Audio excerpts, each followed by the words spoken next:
सामीन शायरी का जिहड़ा सिलसिला है, एक है वुरद का सिलसिला और एक है आमद का। शायर इस मामले में चंगी तरह जाणू ने। अब्दुल हमीद निज़ामी साहब ने जो इस हवाले नाल गल हुई, उन्हें आख्या कुछ शायर अवुरद के अमल चो गुजर के यानी कोशिश करके शायरी लिखते हैं, शेर कहते हैं, और कई शायरां ते आमद होंदी है। लेकिन निज़ामी साहब ने जी खूबसूरत गल दसी वो आमद तो भी अगली गल है। नाज़रीन, निज़ामी साहब दसते हैं कि जिस वेले शायरी का सिलसिला शुरू होता है, मैनू इंज लगता है कि कोई सफ़े दर सफ़े आ रहे हैं कितों, और मैं वेख रहा और नकल करके लिखी जा रहा। इन्हां दी अकीदत दी एक महसूस करने का एक मामला है कि इस हद तक जिवें मीह दीयां कड़ियां नहीं आंदियां, गिणियां नहीं जांदियां, इवें करके शायरी का उतारा जिहड़ा इन्हां ते हुंदा है। और अज जिहड़ी इन्हां दी किताब के हवाले नाल असीं इन्हां नाल गल करांगे, वो है नालैन मुबारक तेरे।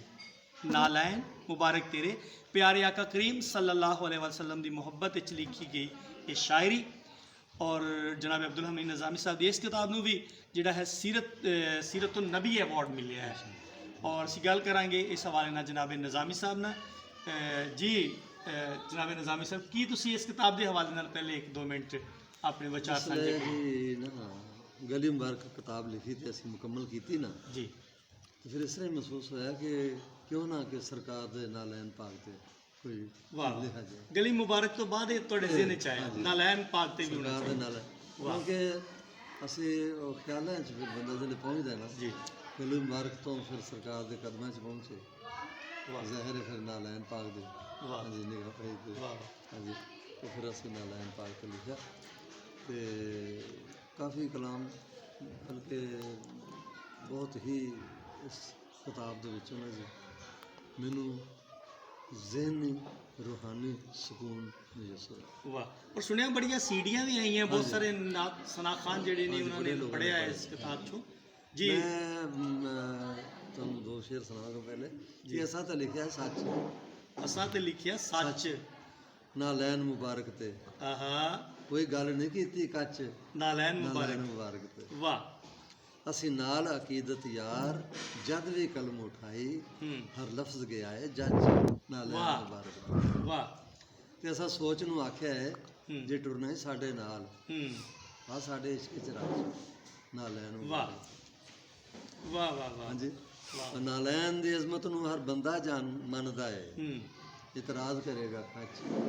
वाह वाह वाह वाह, सुभान अल्लाह। जो मन्नत मन्नी सी वो पूरी हो गई है, आहा, चल उठ दिला हुन नच। क्या बात। गल सुन निज़ामी तू आहा, जो पावन दिल फतूर तू ना कोलों बच नालैन मुबारक। वाह वाह वाह। ये नालैन पाक दी काफ़ी मतलब है ना जी। जी, मसलन एक जगह ते मैं गल कर रहा सी, मैं यार वो बाकी दी गल्लां छड्डो, कोई नालैन दी गल सुनाओ। वाह। तो वही गल फौरी तौर पर मेरा मैं एक साइड पर हो गया, बाकी दियां छड्डो गल्लां नालैन दी गल सुनाओ। वाह, बाकी दी छड्डो गल्लां नालैन दी गल सुनाओ। सुभान अल्लाह, सब गल्लां हेठ ने हल्लां नालैन दी गल। क्या बात। नैना दे खूहे गेड़ो रातां नूं उठ उठ के वाह ना सुकन दिल दियां वल्लां नालैन दी गल सुनाओ। वाह फिर इश्क समुंदर विचों निकलणगे मोती हीरे वाह जद जोश च आईयां छल्लां नालैन दी गल सुनाओ। वाह। ते जिस दर ते लखां हातम मंगदे ने अड के चोली, क्या बात। मैं दर सुना ओ मल्ला नालैन दी गल। क्या बात।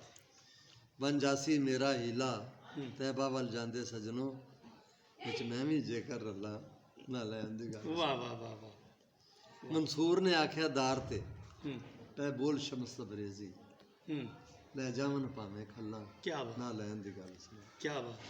उस रहमत वाले हड़ चों जिसले मैं हाज़री दी ना इत्थों जान लगा, उस रहमत वाले हड़ चों एक चिड़ी दे वांग निज़ामी आहा, मैं चुंझ भरन लई चलना नालैन। क्या बात।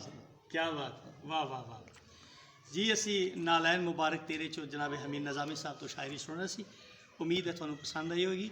वेखण सुनने वालियां नूं बेनती है, गुजारिश है कि अपने विचार लाजमी इस हवाले सांझे करो। बहुत शुक्रिया।